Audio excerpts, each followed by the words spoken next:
India വിമാനത്തിന് വീണ്ടും സാങ്കേതിക തകരാർ. സാൻ ഫ്രാൻസിസ്കോയിൽ നിന്ന് കൊൽക്കത്ത വഴി മുംബൈയിലേക്ക് പുറപ്പെട്ട വിമാനത്തിനാണ് സാങ്കേതിക തകരാർ കണ്ടെത്തിയത്. യാത്രക്കാരെ മറ്റൊരു വിമാനത്തിൽ മുംബൈയിൽ എത്തിച്ചു. വിവരങ്ങളുമായി ഡൽഹിയിൽ നിന്ന് അജീഷ് ജയകുമാറാണ് ചേരുന്നത്. Ajeesh, good morning. തുടർച്ചയായി പലതരത്തിലുള്ള പ്രശ്നങ്ങൾ എയർ ഇന്ത്യയിൽ റിപ്പോർട്ട് ചെയ്യപ്പെടുന്നുണ്ട്. എന്താണ് എയർ ഇന്ത്യക്ക് സംഭവിക്കുന്നത്? ഇപ്പോൾ ഈ വിമാനത്തിന്റെ കാര്യത്തിൽ എന്താണ് സംഭവിച്ചത്?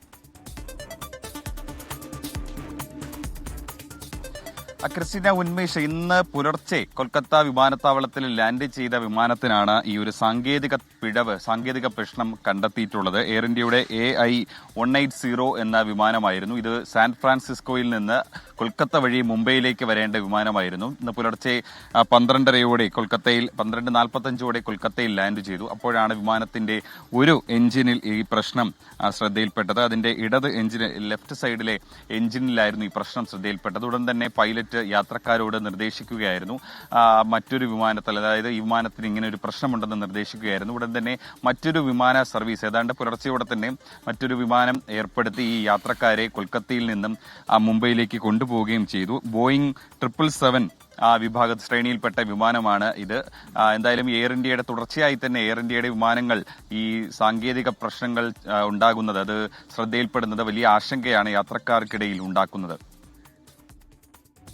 അജീഷ്, ഇതുമായി ബന്ധപ്പെട്ട് എന്തെങ്കിലും ഒരു വിശദീകരണം എയർ ഇന്ത്യ നൽകിയിട്ടുണ്ടോ? ഔദ്യോഗികമായി അവർ ഇക്കാര്യങ്ങൾ അറിയിക്കുന്നുണ്ടോ? അജീഷ്, എന്താണ് സംഭവിച്ചത് എന്നതുമായി ബന്ധപ്പെട്ട്?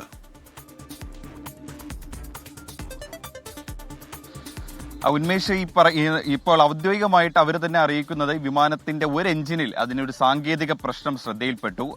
യാത്രക്കാരുടെ സുരക്ഷ മുൻകരുതിയാണ് വിമാനം അവിടെ നിന്ന് പിന്നീട് പുറപ്പെടാത്തത്. അതുകൊണ്ടാണ് അവരെ ആ വിമാനത്താവളിൽ നിന്ന് മാറ്റി മറ്റൊരു വിമാനത്തിൽ മുംബൈയിലേക്ക് എത്തിച്ചത്. ആ വിമാനത്തിന്റെ ഒരു എഞ്ചിനിൽ ഒരു പ്രശ്നം ശ്രദ്ധയിൽപ്പെട്ടു എന്ന് മാത്രമാണ് എയർ ഇന്ത്യ അറിയിക്കുന്നത്. എന്താണ് ഈ സാങ്കേതിക പിഴവിന്റെ കാരണമെന്നറിയില്ല. എന്തായാലും ഈ സാങ്കേതിക പിഴവ്, ഈ പ്രശ്നം പരിഹരിക്കാൻ വേണ്ടിയിട്ടാണ് യാത്രക്കാരെ മുഴുവനും കൊൽക്കത്ത വിമാനത്താവളത്തിലെത്തിയ ഈ വിമാനത്തിൽ നിന്ന് മാറ്റിയത്. നിലവിൽ ഇപ്പോൾ അവിടെ ഈ സാങ്കേതിക പ്രശ്നം എന്താണെന്ന് ഇത് കണ്ടുപിടിക്കാൻ അവിടെ ഒരു ശ്രമത്തിലാണ് എയർ ഇന്ത്യ ജീവനക്കാരടക്കം അതിലെ സാങ്കേതിക വിദഗ്ധർ നടത്തുന്നത്. എന്തായാലും ആർക്കും വേറെ കാര്യമായ പ്രശ്നമൊന്നുമില്ല. സുരക്ഷിതമായി തന്നെ ലാൻഡ് ചെയ്ത് അത് വീണ്ടും ടേക്ക് ഓഫ് ചെയ്യുന്നതിനുള്ള സമയത്ത് നടത്തിയ പരിശോധനയിലാണ് ഇതിന്റെ ഒരു എഞ്ചിനിൽ ഈ തകരാറ് കണ്ടെത്തിയത്. ശരി, ഡൽഹിയിൽ നിന്ന് അജീഷ് ജയകുമാറാണ് വിശദാംശങ്ങൾ നൽകിയത്.